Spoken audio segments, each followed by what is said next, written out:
Do you ever feel like you're being pulled in 100 different directions as a homeschooling mom? You know you need to teach your children all these subjects, and you have all these children, and you have all this stuff you have to do in a day, and you have chores to do, you have a house to clean, you have food to prepare, you have a garden, you maybe have a home business, maybe you work, and it's just like you're being yanked at from every different direction. On top of that, add in emergencies, interruptions, distractions, and sometimes it's just absolutely overwhelming. And being pulled in so many different directions causes us to be incredibly weary. We come to the end of our day mentally and physically exhausted.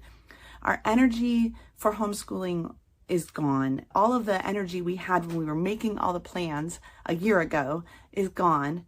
And we also notice that the enthusiasm that our children have for homeschooling is also waning, and they just really aren't into it. And we're feeling more and more frustrated, and sometimes even our health is affected by all of this. You know, I have found over the years that focusing on everything in my life means that I actually focus on nothing at all. I find in our culture we have a wealth of information, and it's coming at us from every different direction. And so therefore, because we know about all of these things, we feel like we should do them. Because I know about sourdough bread, I must make it. And because I know about a garden, I must have a garden. And because I know about homeschooling, I need to homeschool. And because I know about this and that and the other, I am therefore responsible to do all of these things. But a wealth of information sometimes means I have a poverty of attention, and I cannot spend time on the things that I actually value the most. In Daniel chapter 12, verse 4, it says that when we get to the time of the end, people will run to and fro, and knowledge will increase. And that sounds like a good thing until here we are at the time of the end, and we feel like we're running to and fro crazy. Maybe we have email, we have devices, we have tools, we have curriculum, we have co-ops, we have state standards, we have GPAs to hit and transcripts to do and colleges to get into and college entrance exams. And don't forget to put your kids into honors programs. And oh, by the way, they could do college while they're in high school. And don't forget, you need to pay all the money for all of this. And so you're going to have to work a few extra jobs. And there's all the competition with all the other families that you know. We're running to and fro, knowledge is increasing, and we are accomplishing less. You know, as a response to this, some families choose to say, fine, schooling should all be thrown out the window. I don't even want to do school. In fact, we're going to be unschoolers and we're going to just live our lives. And I caution you against that as well for a couple biblical reasons. And I want to show you, first of all, Proverbs chapter 5, verse 23, where it says that a child could die from a lack of instruction. You see, I find sometimes that saying we're not going to do anything at all, we're going to just do unschooling, and what I mean by that is we're just going to let our children choose what is important to them and learn about that. That we as parents do not accept our God-given role to direct and instruct our children. And instead we put all of that responsibility into their laps and say, you direct your own learning. You know best. You child who has not lived and has no wisdom, no instruction, no understanding, no fear of God. You choose, because I just have way too much on my plate. I can't even make that decision. And I'm not saying all unschoolers have this thought, but I'm cautioning you against this thought.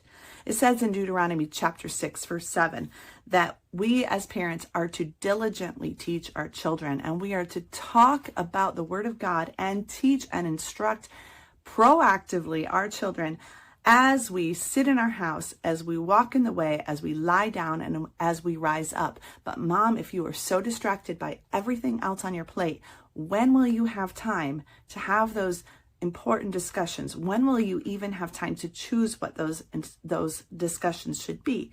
You are being scattered and pulled in too many different directions.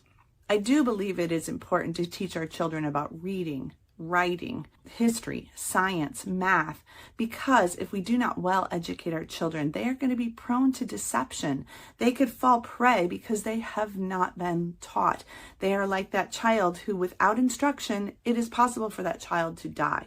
On top of that, without training and practice and a chance to repeat those skills over and over, how will they be able to lead someday? How will your grandchildren be taught if you aren't instilling within your own children the knowledge that they need to pass it on to many generations, 1,000 generations, right? So I have 3 tips for you. First of all, if you feel that you are being pulled in 100 different directions and you don't know what else to do except throw school itself out the window so you can concentrate on the garden or whatever, I first want you to stop.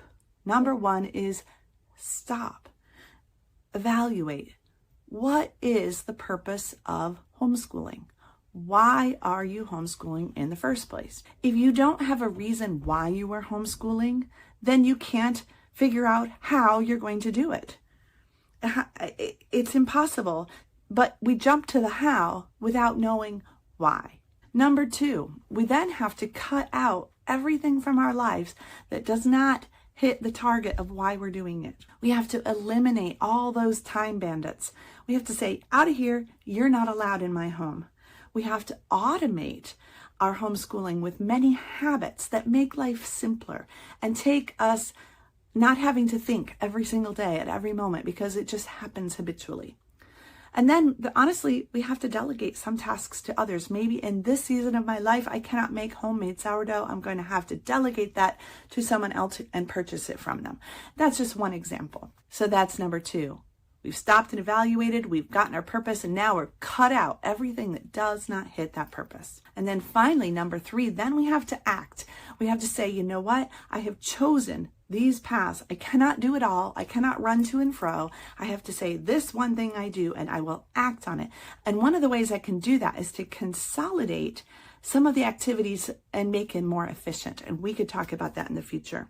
One of the reasons I love Together School is because that's one example of how I can consolidate the teaching of history and science and Bible and even grammar and some things in math and other. It's surprising how much we can consolidate and teach our children together.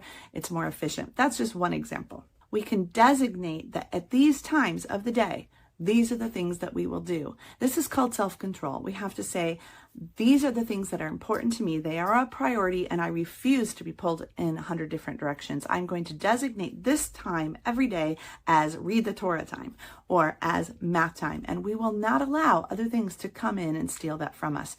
But before you do that, you first have to go back to step 1 and realize what your purpose is and what's important to you. You have to manage your time. You have to tell your time what to do instead of letting time tell you what you're going to do in your day.